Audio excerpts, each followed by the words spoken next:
जैसा कि आप लोग जानते होंगे कि उत्तर प्रदेश लोक सेवा आयोग में खंड शिक्षा अधिकारी भर्ती, एलटी ग्रेड भर्ती, जीआईसी प्रवक्ता भर्ती को लेकर के आज आंदोलन था, जिसका ज्ञापन आपके सामने यहाँ पर स्क्रीन पर है। यहाँ पर देखिए ज्ञापन दिया गया प्रतियोगी छात्र मोर्चा के अध्यक्ष विकी खान और उनकी पूरी टीम द्वारा। तो यहाँ पर ज्ञापन के जो मुद्दे थे पहले उसको समझिए, इसके बाद हम बात ईएमआरएस की भी करेंगे कि ईएमआरएस के बारे में, आंसर के बारे में कि जो अपडेट है उसको भी हम देखेंगे।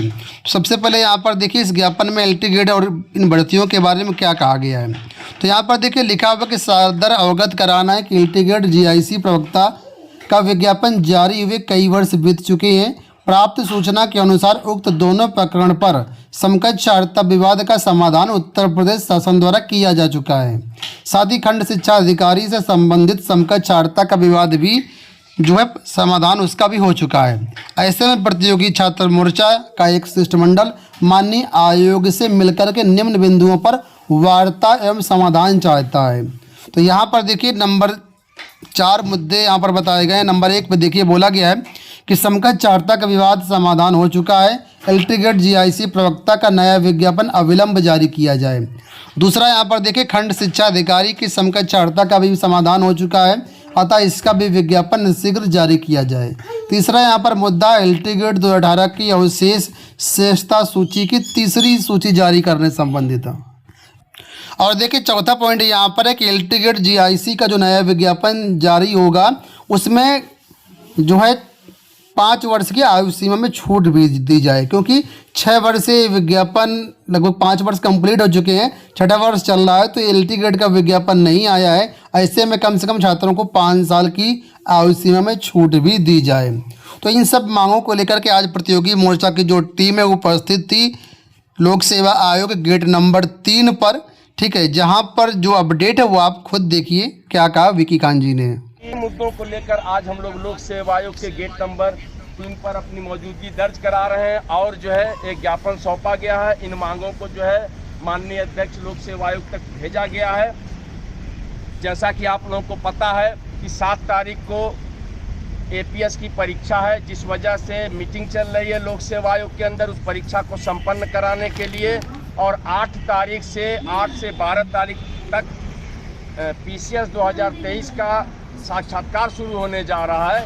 इस वजह से आज हम लोगों ने निर्णय लिया है कि हम लोग 13-14 को बंद है, 13 को सेकेंड सैटरडे है, 14 तारीख को संडे है, 15 तारीख को संभवतः मकर संक्रांति रहेगी। इसलिए 16 तारीख को हम लोग फिर इसी लोक सेवा आयोग के गेट नंबर 3 या गेट नंबर 2 पर हम लोग फिर आएंगे और हमारी वही पुरानी मांग रहेगी एलटी जीआईसी प्रवक्ता और खंड शिक्षा अधिकारी का नया विज्ञापन, एलटी जीआईसी 2018 की तृतीय सूची और एलटी जीआईसी प्रवक्ता खंड शिक्षा अधिकारी के नए विज्ञापन में आयु सीमा में छूट दी जाए। तो मैं उत्तर प्रदेश तो कुल मिलाकर के आज लोक सेवा आयोग में ज्ञापन दे दिया गया और 16 जनवरी को इस मामले पर पुनः छात्र पहुंचेंगे इन्हीं सब मांगों को लेकर के, ठीक है।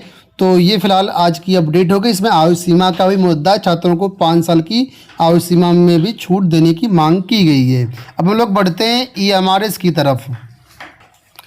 यहाँ पर देखिए अगली जो अपडेट है एकलव्य मॉडल आवासीय विद्यालयों से, आप लोग जानते हैं इसकी परीक्षाएं आपकी जो है दिसंबर महीने में करवाई गई थी। तो फिलहाल आंसर की इसकी जारी कर दी गई है और ईएमआरएस की तरफ से जो बिल्कुल लेटेस्ट नोटिस भी जारी हुई है उसको भी आपको दिखाते हैं। तो यहाँ पर देखेंगे तो वेबसाइट के होम पेज पर आपको ये नोटिस मिलेगी, जहाँ पर देखिए बताया गया है कि display of scanned image of OMR answer sheet and answer की, यानी कि आपको ओएमआर सीट भी जारी कर दी गई है, आंसर की भी जारी कर दी गई है। अब इसी के बेस पर आपका रिजल्ट बनाया जाएगा। साथ में आप लोगों के लिए यहाँ पर कुछ ज़रूरी बातें भी उनको आप समझ लीजिए। देखिए बताया गया है कि जो आपकी आंसर की है ईएमआरएस की सभी भर्तियों की, चाहे वो शिक्षक भर्ती हो या नॉन टीचिंग स्टाफ की भर्ती हो, सभी के जो आंसर की है वेबसाइट पर जारी कर दी गई। 3 जनवरी से 6 जनवरी रात्रि 12 बजे तक आप लोग इनको देख सकते हैं। अगर आपको कोई भी प्रश्न या उत्तर में कोई मिस्टेक समझ में आती है तो यहाँ पर आप उसको चैलेंज भी कर सकते हैं, लेकिन चैलेंज करने के लिए आपको 1000 रुपये प्रति प्रश्न की दर से भुगतान करना होगा। अगर आप भुगतान नहीं करते हैं उसके बाद आपत्ति कर देते तो आपकी आपत्ति पर कोई भी विचार नहीं किया जाएगा, ठीक है। लेकिन अगर आपकी आपत्ति सही पाई जाती है सब्जेक्ट एक्सपर्ट के द्वारा, वाकई आंसर गलत रहता है तो फिर आपका पैसा जो है रिफंड कर दिया जाएगा। और आगे बताया गया कि फाइनल आंसर की जो आएंगी उसके हिसाब से ही आपका रिजल्ट तैयार किया जाएगा। तो रिजल्ट जब आएगा तो उसके लिए आपको फाइनल आंसर की इस दोबारा से जारी की जाएंगी एक्सपर्ट के जो आपत्तियां मिलेंगी उसके हिसाब से डिसीजन द्वारा। तो कुल मिलाकर के आप लोग अपना जो चेक करना चाहें तो अपना आंसर की अपनी मार्कशीट वेबसाइट से जाकर के चेकआउट कर सकते हैं। वेबसाइट का लिंक आपको डिस्क्रिप्शन बॉक्स में पिंड कमेंट में मिल जाएगा। governmentjobcenter.com पर भी इसका लिंक अवेलेबल रहेगा, वहाँ से भी आप लोग अपनी आपत्तियाँ दर्ज करवा सकते हैं और